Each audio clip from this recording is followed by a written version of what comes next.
Welcome everybody, I'm here today with Rachael and Bernard who've just completed on their auction property purchase. Now, Rachael, do you want to give me a little bit of background about this property? Because it's a monster-sized property that we've just had a walk around. How did you come across this? Was it in auction when you first saw it? Well, I spotted it on Rightmove, I liked the look of it, and we came to view it, didn't we, when it was on Rightmove. Decided it was too expensive, and then I watched it go down in price gradually, a couple of times, and eventually ended up in the auction, and we were one of 3 bidders. Yes, Okay. So was this the online auction system that you ended up buying it through? The new modern auction? No, we gave him a proxy bid. Okay. Yes, it was online, wasn't it? It was online, but we gave him a proxy bid. So you bought through using the proxy method? Yeah. Yes. Excellent. And what was the experience then for you? Was it a positive one? Would you do it again? It was quite exciting. It sat there by the computer getting more excited as it came back to us each time. Yes. Excellent. Every time the auctioneer said the bid's with me, that was our bid. Yes. And he took it up in small chunks, small sections. And I thought it was a very good experience. Excellent, excellent. And are you pleased with the price that you got it for? Because we've had a discussion and I think you've got a pretty damn good bargain. Yeah, we thought it would make a lot more in the auction, but Yeah. so we were pleased with the price, yes. Yeah. So the moral of the story is if you find a property, stick at it. Don't just walk away if you think it's too expensive, because often it drops in price, sometimes goes to auction, and you end up picking up a bargain because it was a lot less than it first came to market on. Yes. A lot less than it will be worth once it's done up. So what are your plans for this? I mean, Rachael, you do a lot of HMOs, and Bernard, you do HMOs and single lets. What are your plans with this one?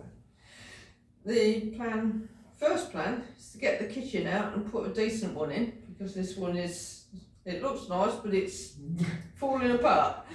Well, it does look like it was made with pallets and spray painted grey, so don't be offended by my description. I quite like grey, Absolutely. but I like it done properly. Yeah.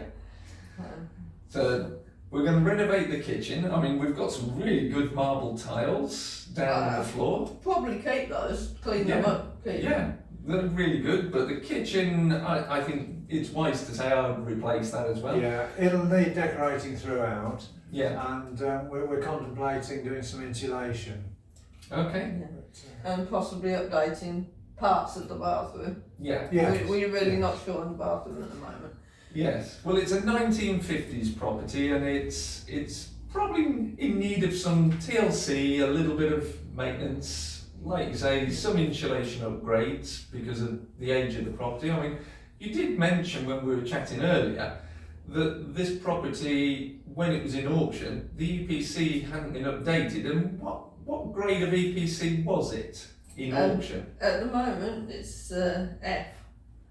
But since then, it's had a new boiler put in, so we think it'll be higher. We're having the EPC done tomorrow. Superb. So see what it is. basically, you bought it. You've not put the boiler in. It was put in by the previous occupier, but they failed to get the EPC reviewed after putting in a brand new energy efficient combi boiler. That's right. And potentially have put people off in auction who might have bought this as a rental property. Yeah, but it's been to our advantage. Absolutely, and that's about you being a smarter investor and spotting these little nuggets that other people miss.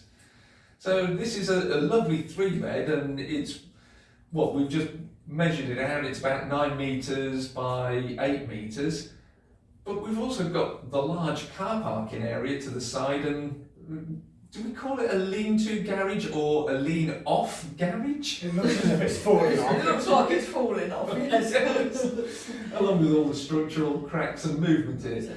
And to the side, we were chatting earlier, that would make a really good plot to build a mirror of this house exactly the same size there, subject to planning permission. I think it would be an excellent idea. What do you Yes, think, Bernard? yeah, well, we'll look into it. Well, I think you've effectively got yourself a free building plot, so it would be foolhardy not to take advantage of it when it's there for you. So that makes your auction purchase that little bit cheaper, doesn't it? Yes. So it's in the middle of an Article 4 area, and you were talking about keeping it and letting it. Will this be a HMO or No, it's a single let. So it'd a be single let? let. Yeah. So you're playing it safe with this one. With this one then. Yeah. And it's been about a year since the last great property meeting. I remember it. We were in the marquee and Mark Smith talking about taxation and incorporation. It seems an eternity ago that was. What have you been up to for the last year? Have you kept your hand on the pulse and been buying properties actively, like you bought this one, or has it been resting in the garden like the rest of the We nation? bought this one in November, and we actually were offered on another one the same week in Wellingborough, and the offer was accepted. We were trying to raise a mortgage on that one. Superb. So you've only got 2 deals last year when everybody said, oh, the market's gone away. So you're actively trading and actively There's plenty doing out there if you look. Plenty out. There is, and at good value prices. There's so much talk about the market going down next year, but that remains to be seen. Mm. Well, I think the market next year, from a personal perspective, it's going to split. Yeah. There's going to be areas of the market that will do really well, and areas of the market that will do less well. Areas which are very urbanised and don't have outside space, and I've spoken to a lot of HMO landlords, and they've said they're concerned about their HMO models because they don't have en-suites, they don't have facilities for people to work from home, are worried. Those who have provided for that are not so worried. So it's a divided marketplace, and different areas within different regions will do well, and other areas will do less well. Yeah, I thought about that with the HMO. I'm just finishing because I've got landlord broadband. Of course, I shouldn't advertise, should I? To put they put 2 lines in so that you get right round the house. Yeah. So people will be out of work. And that's if they want to. future-proofing your property. To get around the en-suites, we've got 2 bathrooms upstairs because there was a massive bathroom, and we've just divided it into 2. Split it, and it's Yeah, actually 2 bathrooms, a Perfect. separate entrance.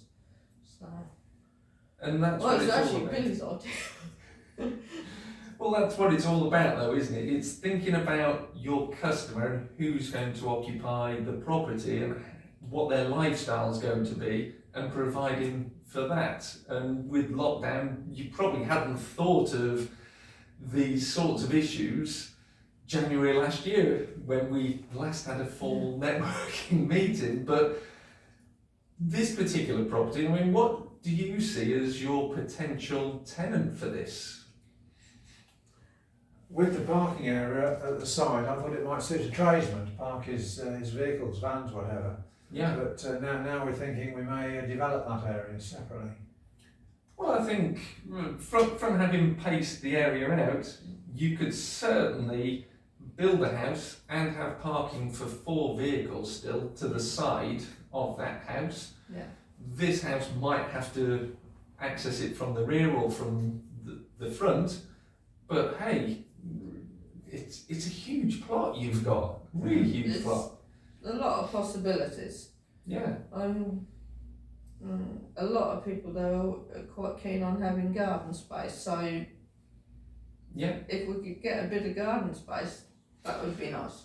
You'll need a jackhammer for the garden though, because it's a concrete Well, garden. there's always this artificial grass. AstroTurf. Yes, AstroTurf. the AstroTurf. That would look very nice out there.